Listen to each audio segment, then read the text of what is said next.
Hello there, I'm just going to do an audio recording, and you'll see on the screen now an article from the Cheshire Live newspaper, and it's dated the 17th of March 2015. The title is "Mum Raises Funds to Buy a Webcam for Neonatal Unit at Countess of Chester." Subheading being Amanda Het, that's the mum, hopes device will help families at a traumatic time. I want to say at the start that I'm very, very grateful to Catherine, who sent me a link to this article. And I've not seen anything about this before. I've not heard anything or read anything about this before. I'm not saying it's not out there or it wasn't spoken about. I'm not sure what the potential ramifications of it are or may be. But it was Catherine that's been doing some brilliant digging and has found this article back from 2015 that there was a webcam in operation. And just to remind you that date, I don't know how clear the image is on your screen, 17th of March 2015, which is a few months before the operative date that they call the indictment period, which will be June 2015, and that goes through to June 2016, a completely artificial period that they've chosen, of course, but nonetheless, this webcam predates that period by a few months. So there was a webcam in operation. I'm going to read through the article, but before and after I'll just make some comments, and it's that we don't know what the potential ramifications of this are. Were any files created as a result of this webcam? Were any files stored in terms of images of what was going on in the neonatal unit?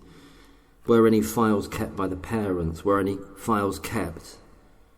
I'm talking about audio-visual files, or perhaps they're just video files, or maybe they've got audio as well.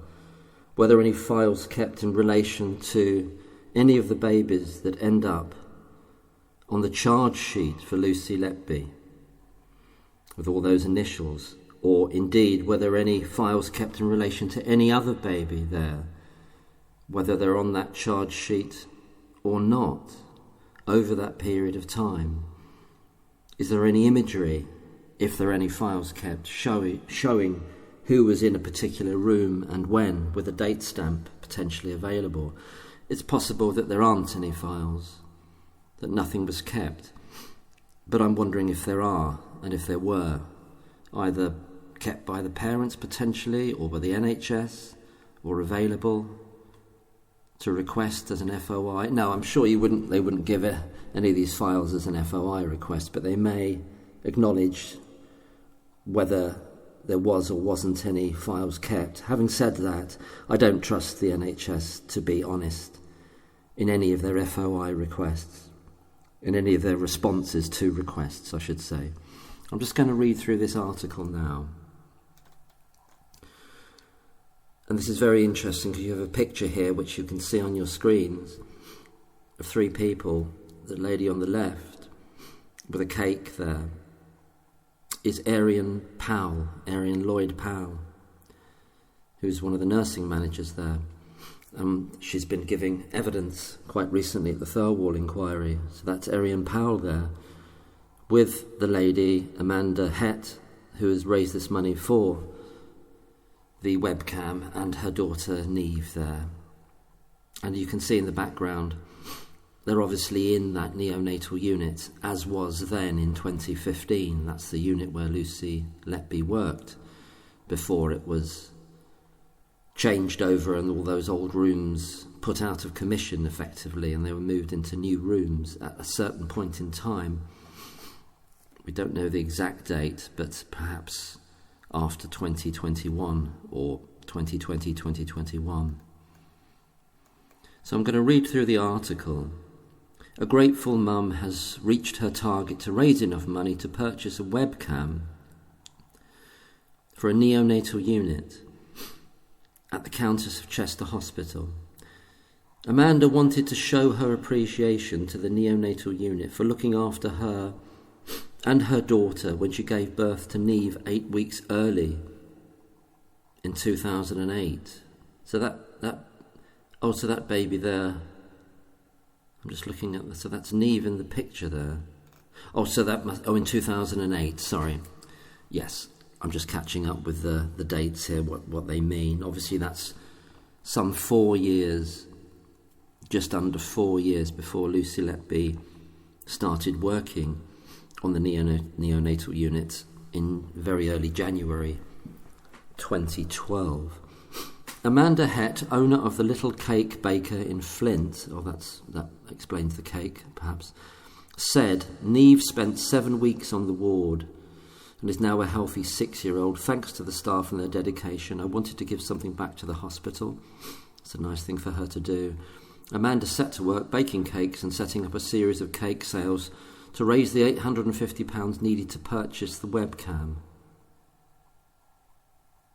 It's a wonderful thing that she's done, but if this is such a crucial thing to have, aside from the reason why I'm talking about this article in relation to the Lucy Letby case, you would have wondered why that wasn't possible for the NHS to supply that, really.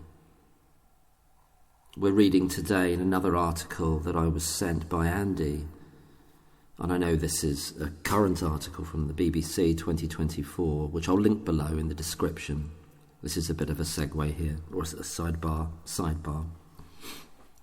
That consultants are charging up to £200 an hour from the NHS, and they're being criticised as ripping off the NHS, apparently.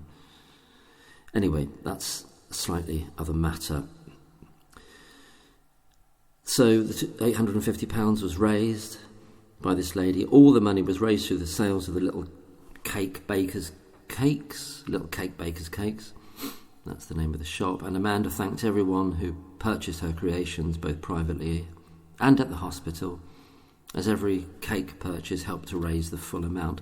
Neonatal Unit Manager Arian Lloyd-Powell said, quote, "We are extremely grateful to Amanda for all her hard work in raising enough money to buy this equipment. The webcam will enable mums who are in hospital as an inpatient in the intensive care unit, high dependency unit or maternity ward after giving birth and are unable to visit the neonatal unit to see their newborn babies on screen." Right, so 2015 this was going on, so presumably this facility, this ability for people outside of the unit to see what was going on inside the unit was available all throughout the period in question, in terms of this period of indictment. In other words, from June 2015 up to when Lucy Letby was bullied and forced out of the neonatal unit in June 2016. Amanda added, "I still feel very emotional now as I think about the traumatic time I had when Neve was born and how hard it is to be separated from your baby. This facility is something I would have loved to have had when Neve was on the neonatal unit, and I hope that the webcam will bring a lot of comfort to other mums who find themselves in the same position." And I think that's the end of the article. So I'll put a link to the article so you can read it yourself. Again, just to reiterate, were any files, whether they're MP3 files, whatever kind of file, were any saved throughout that period that this webcam was in operation? We know it's in operation from March onwards, March 2015. Was it in operation throughout the whole period of 2015 and 2016 and beyond?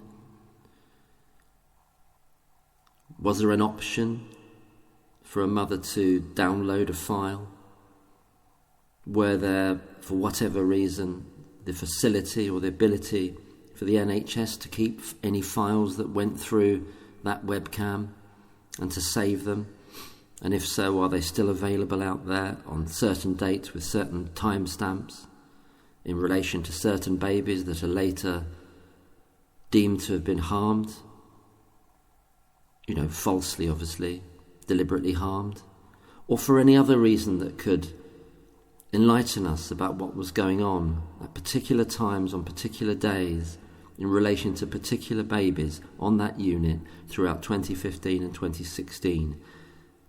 I don't know, but I'm wondering if there potentially was. So I'm going to leave it there, and I'm going to say again, thank you very, very much to Catherine for sending me this link, and it's a brilliant bit of research and digging to find this.